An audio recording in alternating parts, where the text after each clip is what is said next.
Hello, everyone. Welcome to Finding Hope in the Valley. If you're new, thanks for joining us today.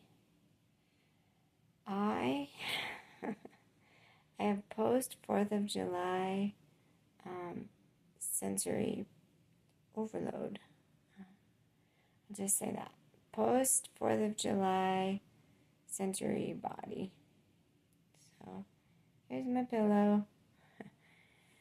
This is where I'll probably be a lot of the day, just trying to calm myself and decompress. And unfortunately, where I live, it's not over, especially because it's a Friday. So they're gonna want to finish off their fireworks, and so they'll be doing like probably some tonight and probably some the next night.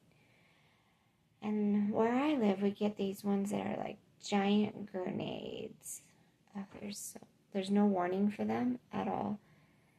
And some of my neighbors, this is our first time in our new neighborhood, so we were trying to figure out, like, what's the vibe? What do people do? It turns out we thought we had an amazing view at our other house of fireworks. This house has an amazing, amazing view. Which is great because I have young children and it's hard for us to go to the 4th of July fireworks celebrations due to my health. And so I feel good in a sense that we have this for my kids to see. But at the same time, it's just, for any of you who have 4th of July PTSD, I'm right there with you. Any of you have after 4th of July aftermath on your body, I'm right there with you. Oh my word, I feel achy, I feel tired, I feel feverish, and I don't have any of that. That's just what happens to my body. So, I mean, I feel achy, but I don't have like a fever or anything like that. I just feel feverish. And it's just all part of what I go through. I was on high alert from, our new neighborhood. They decided, my kids call it practicing. So they have decided to practice the 4th of July for 3 days now. And yesterday, being the 4th of July, they decided to practice starting around 10:30 in the morning with the big grenade ones. And there's no warning that they're coming. We're just sitting in our house and it's like, boom! And then the whole house violently shakes. I'm like, what purpose do those big grenade ones serve in the first place? Because I've gone outside very cautiously with my ears plugged super, super tight. And those big grenade ones, they go up into the air. I kid you not. They go up into the air, and there's one bright white light, like white.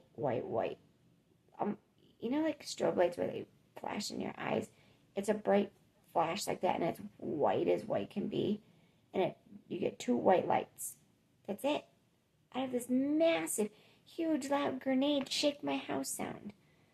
I'm like, what's the point of those? Good gravy. It's tough. I helped some people last night who have chronic illness and suffer with the same nervous system as I do, and I also helped some friends who have PTSD due to service for our country, and it's like, it just was.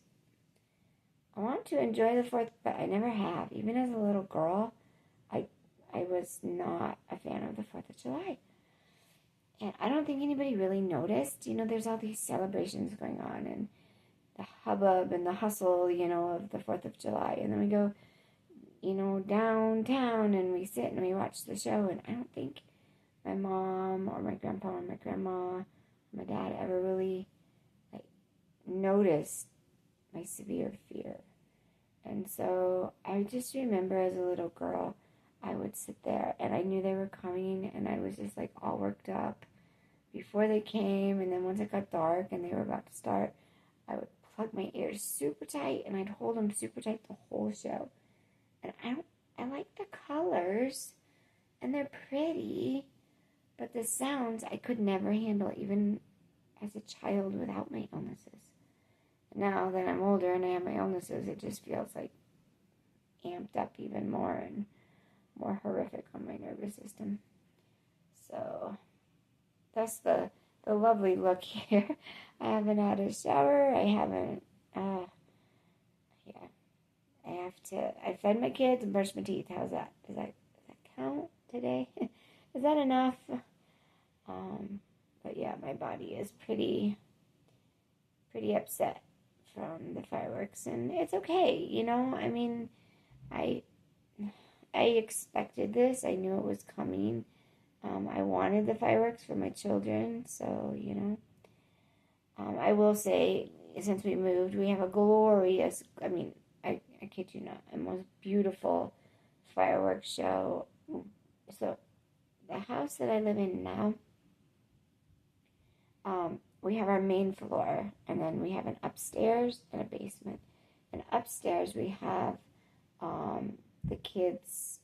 We have all the bedrooms, but we have a living room. We actually have a living room upstairs, which is so nice because when my days are yucky and my days are bad, and I have to be like today, I can be in bed, but I can still participate in my kids' day because they're in their rooms or they're out in the living room watching TV or playing with their toys, and I can still be a part of it, which is one of the reasons we chose this house. And so I'm really grateful in a sense because the fireworks, we have a lot of trees, so it blocked a lot of the fireworks. And we live in an area where they're going and going. They don't stop till like 2:30, 3 o'clock in the morning. They're just like constant, nonstop, all around us, which it makes it great for someone who's chronically ill, right? But over here, so our other house that we lived at, trees were not an issue. We didn't have any trees at all. We were barren. Because in case you're new to the channel, I live in the desert. So my last house, I was barren. That area had no trees.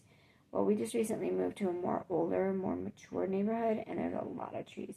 So it did block stuff, but we have one area where there's no trees whatsoever, and they were getting up high in that one spot, and we were actually able to see a park nearby us. We were able to see the grand finale of a park nearby us, and it was so beautiful.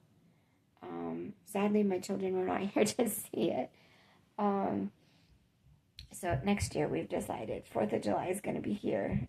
They went to my parents' house, which is only about 3 or 4 minutes from me. Probably a little bit more, maybe 5. But where we live, there's such drastic changes and differences. Sorry, my hands get tired. There's such drastic changes and differences in whether you live in a mature neighborhood or a not mature neighborhood. My parents do not live in a mature neighborhood. It's a newer neighborhood. And so there aren't a lot of mature trees to block anything, but they don't live, where they live is more close to how do you say it? It's like, so there's houses by them. So the way my parents' houses are, there's houses, and then they face some more houses, but then there's nothing behind their neighbors across the street. It's all barren land. There's not any more houses. And then in my parents' backyard, it's them, 1 or 2 houses that have gone up that are just really, really new. And then there's across the street, there's the shopping center, a very small shopping center. So where I live and where I lived before, we were surrounded by houses everywhere. Now, the house we used to live in was more barren. There was no trees. And we had good view of the fireworks there. And they were super loud there too. But they were more staggered. Like you get a big one and then wait a little while and get another one. This neighborhood last night was non-stop. Fireworks after fireworks after fireworks. Like going. Constant. And it was for like, I don't think they stopped till close to 2:30. And some of them were still the grenade ones at 2:30. I was like, are you kidding me? So, but it was nice. We were able to sit upstairs and look out our living room window and they were just like right in my husband and I's face. And neither one of us do really good with the sounds and the lights and the stimulation. And so my kids went to my parents, and they went over there to hang out with Grandma and Grandpa and have some treats and watch the fireworks. And they were able to see some and a pretty decent show, but I think they pretty much missed out on the really good stuff. Which, in the end, what would I rather, them see this amazing show here or be able to say that they had the 4th of July with their grandpa, right? I'd rather that. That, hands down, every time, that beats how well you saw the fireworks, right? Because spending time with grandpa is just, it's where it's at, and it's, yeah. I'm grateful that they did. Now, my teenager feels a little kind of bummed because he was debating. This is the first time in our new house, and because they've been practicing, as my little one says, he's been seeing things which made him question, do I go? Do I stay? And I think he's kind of a little disappointed that he went and didn't stay home. But at the same time, he said, it's true. I got to be with my grandpa. He talked to me. He came outside. He spent time with me. And he said, that's something you can't get back. So, but I think next year we'll about 9:30, tell my parents to come sit in our living room because it was beautiful. But again, I was covering my ears so super, super tight. My husband and I talked a little bit, but it was in between the grenades, and my nervous system was just like, and so I'd have to carefully let go of my ears, listen to what he said, reply, then plug my ears again in case they started another grenade, and I'm just like, it's so ridiculous, but, I've been this way even since I was a child, so it kind of makes me wonder if it was like a precursor to my illnesses coming, or if I was just a child that didn't care for the loud sounds. That's pretty common too. One of my kids enjoys the fireworks very much, but he's really funny because last night I was tucking him into bed, and it was very late, and he was mad, and he's like, this day is just ridiculous, and this day was horrible, and I'm like, what are you talking about, child? I was like, you told me this was a fun day. We played games, we had a yummy dinner, and treats, and I said, and you went to grandma's, and you were excited about that. And I'm like, what are you talking about? And he's like, well, yeah, I like the fireworks. Fireworks are pretty, but they don't stop at bedtime, and they need to stop at bedtime. I was like, yeah, I totally agree with you on that one, child. I'm like, amen, brother. I get you. Yeah, fireworks need a bedtime. He's like, it's past my bedtime, and nobody's going to bed. I was like, yeah, pretty much. Pretty much. I agree on that. Fireworks are pretty, but they need a bedtime, especially when you have a messed up nervous system, because you're laying in the dark and you don't know when they're going to do a grenade one again. There's no pre-warning. There's no little whistle, it's just kaboom. And for those of you who served in our country, man, I tell you what, with all sincerity, my heart breaks for you, because I can't even imagine what you go through for the fireworks. I know what I go through, and if it's anything slightly comparable to what I went through, which I know it's probably 10,000 times worse, my heart breaks for you, and I am so sorry. And if you have a nervous system like mine, a 4th of July can't handle loud noises and stimulation, body, my heart goes out to you. If you're having a post 4th of July, I did too much, I pushed too hard, chronic illness, body, day after, body, I'm right here with you. I will be in my bed, hydrating all day, feeding myself well, and just recovering. Probably do some light chores, try to get some of that done, just basic things, like, what can I do from this bed? Like paperwork. I have some paperwork I can do. I have some laundry I can fold. But other than that, this is where I'm at. be here most of the day, just kind of chilling and delegating a lot. My kids will probably come to me in about another 2 hours because they just ate breakfast. So they'll probably come to me, I'm hungry. That's probably going to be one of those, let's have sandwiches and chips. And I'll delegate my teenager, can you make some peanut butter sandwiches? That's okay. We had fun yesterday. I mean, it was hard. I'm not going to say it's not hard. I helped some friends do some really tough stuff last night. And plus going through my own body, and trying to hold out as long as I could for my children. And so it was hard, and my body's paying for it today. But, we got to play games. My kids got to play games with their dad. I watched, because they kind of played four-person games, and I don't mind because my kids are little, and they only kind of understand four-person games. And I really wasn't in the mood to play because, like I said, my neighborhood was practicing starting at 10:30 in the morning. So I was like, are you out of your mind? So I was on high alert starting about 10:30 in the morning. So it was nice just to watch. And then I was on cooking duty. So I did that, and we were able to have some nice food, and then my kids went off to my parents for a little bit after dinner, and then came back, and yeah, so all in all, I can't complain about the day. It was not fun. I have always wished that the 4th of July had been more fun for me, especially as a little girl. And so, you always think, well, when I get bigger, but unfortunately, it's only gotten worse.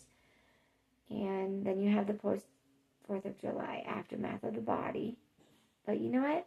All in all, I think I survived pretty well. And so if any of you had 4th of July PTSD, anxiety, illness, body, and now you have post 4th of July body, I'm so sorry. I'm so sorry for everything that you go through. And I wish that it could be all taken away, because I don't know what it feels like to be you, but I feel some of what it feels like. I'm never going to say I know exactly what it feels like, because I don't. But I know a little bit of what it feels like. And I'm so sorry for what you go through and how you and your body experience it, because we all experience it differently. We may have some similar things like nausea and anxiety and tight body. That's why I'm sore, because I was tight body all night, and headache and, but we all experience it so differently. I'm so sorry if you suffer the way that I do on the 4th of July.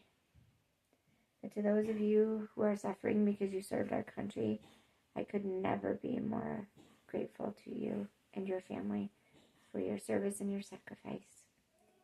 I hope you all have a wonderful day, however it may look today. And give yourself grace. Give yourself grace to just be in the bed if you need to just be in the bed. See you guys next time.